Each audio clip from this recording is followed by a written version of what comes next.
समोरासमोर रसिको, समोरासमोरच्या या कार्यक्रमात आपलं मनपूर्वक स्वागत.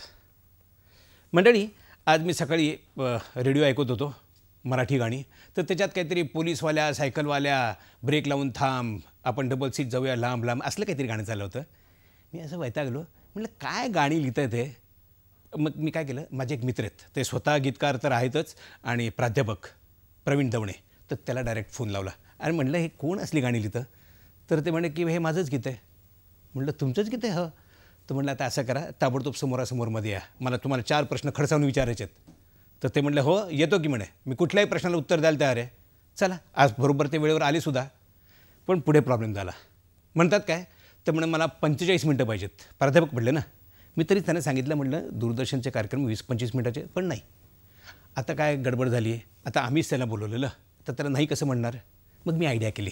म्हटलं आता असं करा, तुम्हीच तुमची मुलाखत घ्या. म्हणजे 22.5 मिनटं ॲज ए मुलाखतकार आणि 22.5 मिनटं स्वतःचे, असे म्हणून तुम्हाला 45 मिनटं मिळतील. तर त्याला ते तयार झाले. चला, प्रश्न मिटला. तर आता ह्याच्या पुढचा जो कार्यक्रम आहे तो म्हणजे प्राध्यापक प्रवीण दवणे यांची त्यांनी स्वतःच घेतलेली मुलाखत. प्राध्यापक असल्यामुळे आता असं करूया, जे हुशार मंडळी आहेत ना त्यांनी पुढे बसून कार्यक्रम बघावा आणि माझ्यासारखे जे मंडळी आहेत ती जरा मागे जाऊन बसणं पसंत करतील. नमस्कार. पाहुणे अनेक येतात आणि पाहुणे अनेकदा बाहेरून आपल्याकडे येतात. आज गंमत म्हणजे माझ्यातलाच मी पाहुणा म्हणून माझ्या समोर बसलाय. गंमत आहे की नाही? खरं म्हणजे दुसऱ्याला प्रश्न विचारणं, दुसऱ्याची गचांडी पकडणं, दुसऱ्याला खिंडीत गाडणं सोपं असतं राजा. परंतु स्वतःच्या समोर असं बसून समोरासमोर एकमेकाशी बातचीत करणे अत्यंत अवघड गोष्ट आहे. दुसऱ्याला चकवणं सोपं आहे, स्वतःला नाही आहे. आणि चॅलेंज तू स्वीकारतोस. तयार आहे? पूर्ण तयार आहे. शब्दांचा खेळ तुला नवीन नाही. तुझ्या नावातला प्रवीण शब्दांच्या खेळातही आलेला आहे. पण काय रे, शब्दांचा हा खेळ खेळता खेळता या शब्दाच्या फुलोऱ्यात तू स्वतः गुंतलायस असं नाही वाटतं तुला? फारच धीटपणे आणि अगदी थेटपणे विचारलंस तू. खरं म्हणजे शब्दाचं मला आकर्षण अगदी पहिल्यापासून, म्हणजे माझ्या बालपणी खऱ्या अर्थाने पाठ्यपुस्तकं होती. आता काही पुस्तकं पाहिल्यानंतर, सगळीच नाही पण काही पुस्तकं पाहिली की पाठ्यपुस्तक शब्द योग्य वाटतो, पण पाठीवर न्यायची पुस्तकं ती पाठ्यपुस्तकं. परंतु बालपणी मराठीचे शिक्षक असे लाभले, पावसाच्या धारा येती झरा झरा, झाकळले नभ सोसाट्याचा वारा. म्हणजे अक्षरशः शांताबाई शेळकेंच्या त्या शब्दामध्ये आम्ही नाहून निघालो.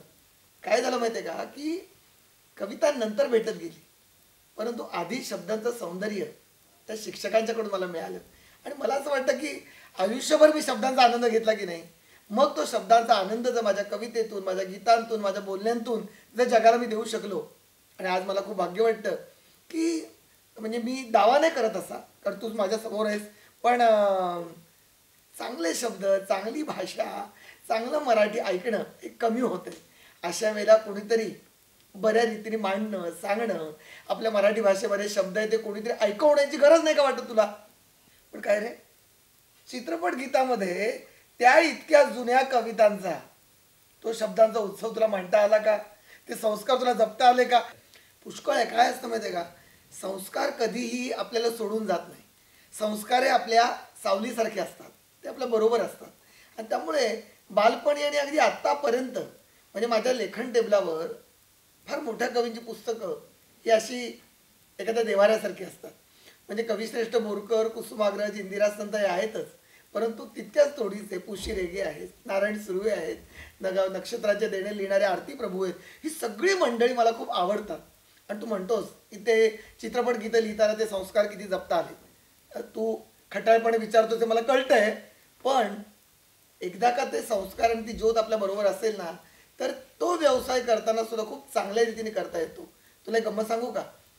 कविश्रेष्ठ कुसुमाग्रज एकदा मला बोलताना म्हणाले होते की चित्रपट हा एक बाजार आहे आणि बाजारात वस्तू विकल्या जातात, आपण चांगल्या वस्तू विकाव्यात.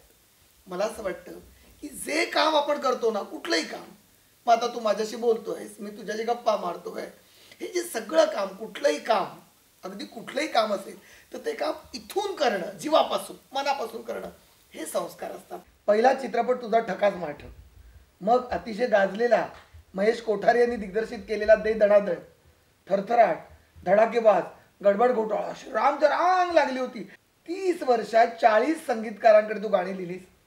तुझं गाण्यात बरं चाललं होतं.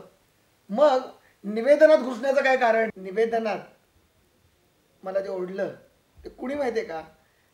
ते नाव सांगितल्यानंतर आता तुझा जो थोडा खडूस चेहरा झालाय ना, तो मला वाटतं की जरा कमी होईल. याचं कारण निवेदनाची मला पहिली संधी कोणी दिली तर पंडित हृदयनाथ मंगेशकर. हो, खरं म्हणजे डोंबिवलीला एका कार्यक्रमाला मी ऐकायला म्हणून गेलो त्यांचं गाणं. अंगात 2-2.5 ताप, पण पंडितजींचा कार्यक्रम सोडायचा नाही म्हणून पहिल्या रांगेमध्ये शाल घेऊन ताप आलाय आणि मी बसलोय. पण डॉक्टरांना ते 3 दिवसात जमलं नाही, ते पंडितजींना 3 सेकंदात जमलं. त्याने एकदम जाहीरच करून टाकलं, आजचे आमचे नेहमीचे निवेदक आलेले नाहीत, आजच्या कार्यक्रमाचं निवेदन पहिल्या रांगेत बसलेले प्रवीण दवणे करतील. आणि मला घाम फुटला. आणि एकदम मला पहिलं वाक्य सुचलं. कारण डोंबिवलीला कार्यक्रम होता आणि मी पहिलं वाक्य बोललो की मुंबईचे लोक समुद्रावर फिरायला येतात, आज डोंबिवलीला समुद्रच फिरायला आलाय. तो समुद्र खाऱ्या पाण्याचा, पण हृदयनाथ नावाचा समुद्र गोड्या गाण्याचा. आणि प्रवीण, टाळ्यांचा समुद्र उसळला आणि त्या टाळ्यांनी मला निवेदक केलं. आणि मग पंडितजींच्या बरोबर भाऊ सरगमचे काही कार्यक्रम केले, शुक्रतारा या अरुण दातेंच्या कार्यक्रमाचे अनेक कार्यक्रम केले, उत्तरा केळकर प्रसिद्ध पार्श्वगायिका त्यांच्याबरोबर बहिणाबाईंच्या गाण्याचे कार्यक्रम केले. म्हणजे मला सांगायला विनम्रपणे मी सांगतोय, थोडं संकोचून, पण आता तू इतक्या स्पष्टपणे बोलतोय तर सांगायलाच पाहिजे, जवळजवळ 3 ते 3,500 कार्यक्रम मी निवेदनाचे केले. चित्रपट गीतं लिहिणारी माणसं ही फार कमी वेळा विचारांच्या प्रांतात येतात. काय रे, हे वैचारिक लेखन आणि गीत लेखनामधला व्यवसाय, या 2 गोष्टींची सांगड तू कशी घातलीस? विचारांच्या प्रांतात कुठल्या विचाराने गेलास? खरा कलावंत जो असतो ना, तो एका माध्यमामध्ये असा उच्चंबणा होते, त्याची संकोचतो. मला वाटायला लागलं की मी जे लिहितोय, गीतं लिहितोय, कविता लिहितोय, तर मला सगळं व्यक्त करता येत नाही. जे मला आयुष्यात मांडायचे ते सगळं इथे व्यक्त होत नाही. कारण याचं कारण असं आहे की मी समाजात हिंडत होतो, कार्यक्रम करत होतो आणि करता करता मला वाटत होतं की काहीतरी विचार मांडले पाहिजेत, काहीतरी सांगितलं पाहिजे. आणि त्याच्यातून माझं सदर लेखन सुरू झालं आणि अनेक पुस्तकं मी त्याच्यातून लिहिली. पण ती लिहायची म्हणून लिहिली नाहीत. समाजाकडून जी वेदना मी भोगली, जगलो, त्याच्यातून ते सगळं लिहिलं गेलं. एका लेखात मी तुझ्या वाचलं होतं की अनेक पत्र तुला येतात, पण काही पत्र जरा थोडीशी गोंधळ उडवणारी पण असतील. मला आठवतं की एक पत्र मला आलं होतं, त्या गावाचं नावही आठवतं, ते अक्षरही माझ्या समोर आहे. त्यांनी असं म्हटलं की दत्ताची पालखी तुम्ही गाणं लिहिलं, दिगंबरा दिगंबरा श्रीपाद वल्लभ दिगंबरा आहे, हे काही तुमचं नाही आहे, मग तुम्ही कसं काय घेतलं दुसऱ्याचं?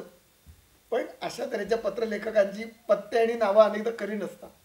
खरं म्हणजे गणपती बाप्पा मोरया आहे गणपतीच्या गाण्यात काय, किंवा ओम नमः शिवाय आहे शंकराच्या गाण्यात काय, हे सगळं पारंपरिक आहे.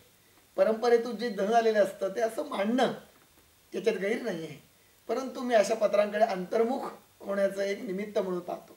याचं कारण असं की केवळ आपल्याला वा म्हणणारा मनुष्य तो आपल्याला बरा वाटतो, पण स्पष्टपणे कान उघडणी करणारा मनुष्य आहे तो आपल्याला क्षणभर असं वाटतं की हा दुखावतोय, पण तो आपल्याला नवी झेप, नवीन उड्डाण करायला तो आपल्याला संधी देतो. आता मुद्दामून प्रवीणजी म्हणेन, कारण फिल्मी भाषेत जरा असं जी म्हटलं की बरं वाटतं. चालीवर सुद्धा गाणी तू लिहिलीस. काही काही गाण्यांनी तर अक्षरशः तुला गोल्ड डिस्क, सिल्वर डिस्क मिळाल्या, सुवर्ण रेकॉर्ड्स पाहिले मी तुझ्या घरामध्ये, रांग सगळी लागलेली आहे. पण काय रे, हे चालीवरून लिहिणं गाणं म्हणजे आपले यशवंत देवसाहेब म्हणतात ना की आधी जर एखादं लहान मुलं असेल तर त्याच्या मापाचे कपडे शिवता येतात, पण आधी कपडे दिले तर त्याच्या मापाचा मुलगा आणणं अवघड ना. तर तसं उलटही तू केलेस. मग तुझ्यातल्या कवीलाही रुचलं का? आणि संगीतकार सुद्धा त्यासाठी अतिशय ताकदीचा पाहिजे. मी काय म्हणतोय प्रवीण, मी म्हणतोय की जर यशवंत देवांसारखे संगीतकार असतील, श्रीधर फडके यांच्यासारखे संगीतकार असतील, असे जे ज्येष्ठ आणि श्रेष्ठ संगीतकार आहेत, ते जेव्हा चाल देतात, ट्यून देतात, त्यावेळेला चालीवर सुद्धा गाणं लिहायला आवडतं. कारण त्या चालीमध्ये पण काहीतरी दडलेलं असतं. दे साध दे हृदया किंवा तेजोमय नाद ब्रह्म आहे, ही गाणी सुरेश वाडकर, आरती अंकलेकर टिकेकर यांच्यासारख्या मोठ्या गायकांनी गायली. श्रीधरजींसारख्या एका अतिशय काव्यात्मक हृदयाच्या संगीतकारांनी त्याला संगीत दिलं. आणि त्यामुळे मला असं वाटतं की चालीवरून लिहिताना सुद्धा तर चालीमध्ये जर काहीतरी आत्मा असेल तर तो आत्मा शोधणं हे गीतकाराचं काम आहे. आणि मी ते केलं.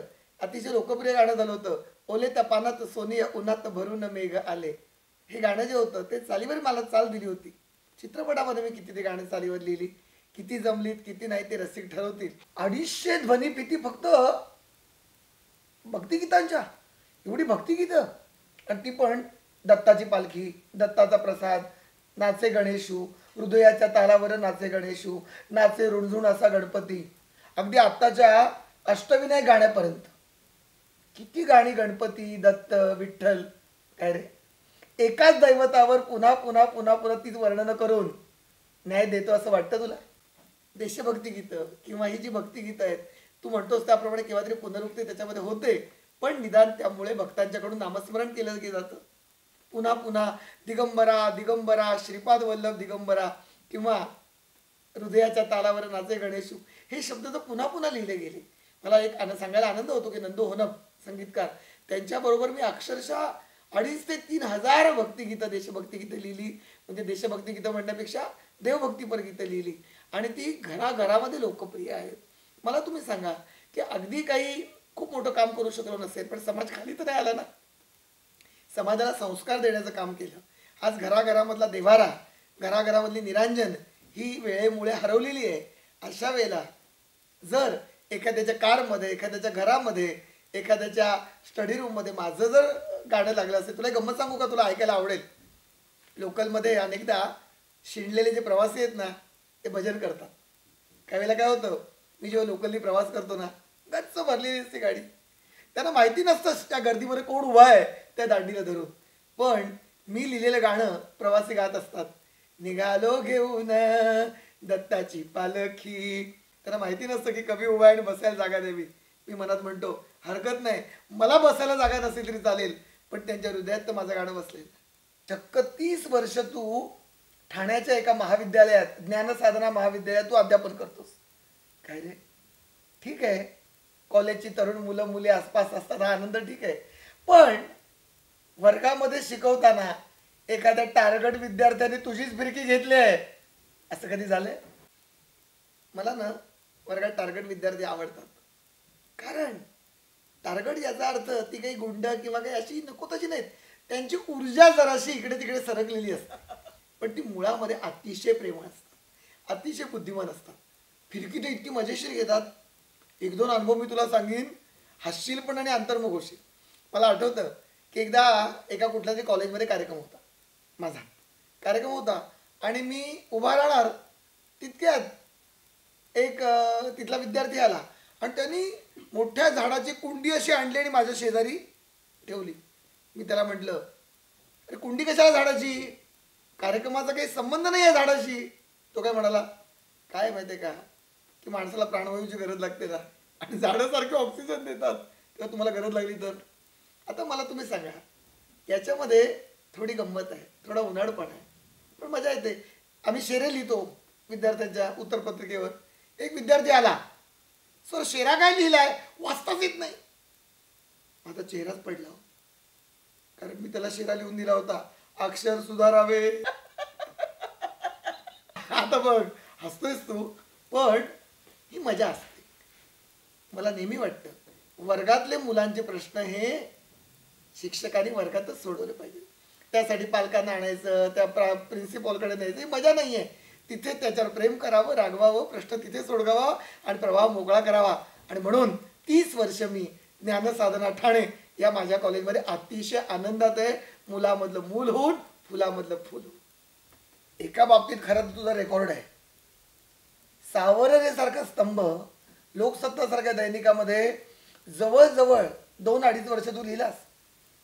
सामनामध्ये प्रकाशाचे अक्षरे, नवशक्तीमध्ये रोपामृताचे, सकाळसारख्या वृत्तपत्रामध्ये थेंबातला आभाळ. एकाच वेळेला अनेक वृत्तपत्रामध्ये इतकी सदर सारखं लिहिणारा, खरं तर सदरेवरचा लेखक एखादाच. हे रतीब घालणं तुला कसं जमतं?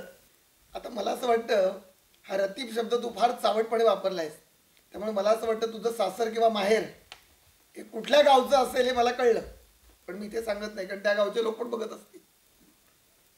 रतीब हे तुम्ही चेष्टेने का म्हणता मला कळत नाही, कारण सातत्य जर लिहिण्यामध्ये असेल, पण ते सातत्य लिहिताना जर कस जपला तर मला वाटतं की तो रतीब सुद्धा घट्ट दुधाचा होतो.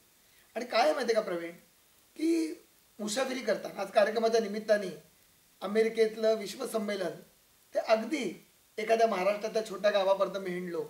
इतक्या माणसांची मी बोलतो, सुखदुःखाची बोलतो, विद्यार्थी, पालक, माझे शिक्षक मित्र, मी कुटुंबातला एक माणूस आहे, हे सगळं मी मांडत असतो आणि विषयाची कमतरता मला पडत नाही. एखादं तानमूल रांगत येताना म्हणतं ना, मला घे ना, तसे विषय पण मला म्हणतात, हे मला लिही ना, मला घे ना. आणि त्यामुळे मला वाटतं की जेव्हा आपण लिहिते असतो ना, त्यावेळेला आपण मोकळे होतो प्रवीण, आपण मोकळे होतो आणि मग नवीन सुचत राहतं. नवीन सुचत राहण्यासाठी नवं लिहित राहणं खूप आवश्यक असतं. आज माझ्या पुस्तकाचं तू बऱ्याच वेळा कौतुक केलंस, पण ही सगळी पुस्तकं, त्याच्या अनेक आवृत्त्या त्या उगीच नाहीत, कारण मी सामाजिक वेदनेचा लेखक आहे, लेखनिक आहे. लोकांना नुसतं चित्रपटात गीतं नाव दिसतं, गीतकार किंवा कवी, किंवा तुम्ही मला या ठिकाणी बोलावता, पण तसं नाही आहे. आज मी नम्रपणे सांगतो की जवळजवळ 55-60 पुस्तकं ही माझी ललित लेखाची आहेत. नाटकं तुमच्या शुभेच्छांनी माझ्याकडून लिहिली गेलेली आहेत. अगदी पहिलं आई परत येते, ते अगदी स्माईल प्लीज, प्रिय पप्पा, अशी अनेक नाटकं माझ्याकडनं लिहिली गेली. स्त्रीहून सामान्य माणूस ही नाटकं लिहिली गेली. चित्रपटाच्या पटकथा लिहिण्याच्या मार्गावर आहे. हे सगळं जे विपुल लेखन झालं आणि तुम्ही त्याचं जे कौतुक केलं, याचं कारण एकच आहे, सातत्य पाहिजे. प्रवीण, हसत असतोस, नेहमी आनंदात असतोस, स्वतःवर एवढं खुश का? खरं म्हणजे असं म्हणतात की कलावंत जरा स्वतःवर नाखुश असतो. काय रहस्य आहे या आनंदाचं? मला असा प्रश्न व्यासपीठावर कोणी विचारलेला नव्हता, पण ते धाडस तू करू शकतोस, कारण माझ्यात दडलेला तू आणि तुझ्यात दडलेला मी असे समोर बसले. म्हणून मला कळत नाही, काही वेळेला ना अनेकांचं दुःखच हे असतं की समोरचा आनंदी आहे. तसं आहे की काय मला माहिती नाही आहे, पण स्वतःवर खुश असणं याचा अर्थ तृप्त असणं, त्या अर्थाने मी तृप्त नाही. आणि तृप्त नाही म्हणून तर माझा प्रवास चालू आहे. वेगवेगळ्या पद्धतीने मी स्वतःचा शोध घेत असतो, अजूनही दमत असतो, रात्र खणत असतो आणि पहाट उकरत असतो. अजूनही महाविद्यालय सांभाळून, तिथलं काम सांभाळून मी हे करतो, तुमच्यासारख्याच्या भेटीला येतो. याचं कारण हा तृप्त मनुष्य लोढाला टेकून मजा करेल तसं नाही आहे, पण ती जी जखम असते की अजून नवीन शोधावं, ती सतत वाहती मी ठेवतो. पण हे करताना चेहरा वेदनेने भरलेला दिसलाच पाहिजे का? आपली डावी दाढ जर दुखत असेल तर इतकी दिसली पाहिजे का की समोरच्याची पण दुखणारी दुखायला लागेल? त्यामुळे मला वाटतं की असा अर्थ घ्यायचा नाही. प्रत्येक आनंदी माणूस असेल त्याच्याही मुळाशी कुठेतरी वेदना असू शकते, पण ती वेदना लोक मांडणारे आहेतच ना. आपण आपलं जे उत्तम आहे ते द्यावं. झाड फांद्यांतून फुलतं, पण जमिनीखाली त्याची जी मुळं असतात, ती मुळं कुठला प्रवास करतात, दगडविटा कशा सोसतात, काटे कसे लागतात, हे वरच्या फुलांतून दिसलं पाहिजे का? नाही ना. माझं तत्वज्ञान इतकं सोपं आहे. मातीखाली झेलावं, सोसावं, सूर्याकडून ऊन घ्यावं, सगळं घ्यावं, पण समाजाला मात्र आनंद द्यावा, असंच मला वाटतं. माझ्या एका गीताच्या ओळीच आहेत, जगण्याचं गाणे असावे. आणि जगण्याचं गाणे असावे हे माझं जीवनविषयक तत्वज्ञान आहे. हे गाणं मी गात राहीन, कुणी ऐकायला असो किंवा नसो. जिथं पाणी प्यायला पाखरं येत नाहीत तिथेही झरे वाहतात ना. जिथे प्रेम करायला प्रेमिक नसतात तिथेही चांदणं झेलायला फुलपाखरं जातातच ना. मला वाटतं नदी, आकाश, वारा त्याप्रमाणे कवीनी, कलावंताने असलं पाहिजे, आपला आनंद देत राहायचा. एकदा का आपला आनंद देण्याची क्षमता कमी झाली की लोकांना आपण नकोसे होतो, पण लोकांना नंतर आधी आपण आपल्यालाच नकोसे होतो. त्यामुळे मला वाटतं मी माझ्यावर प्रेम करतो, कारण इतरांवर प्रेम करायची सुरुवात मी माझ्यावर प्रेम करतो इथून सुरुवात होते.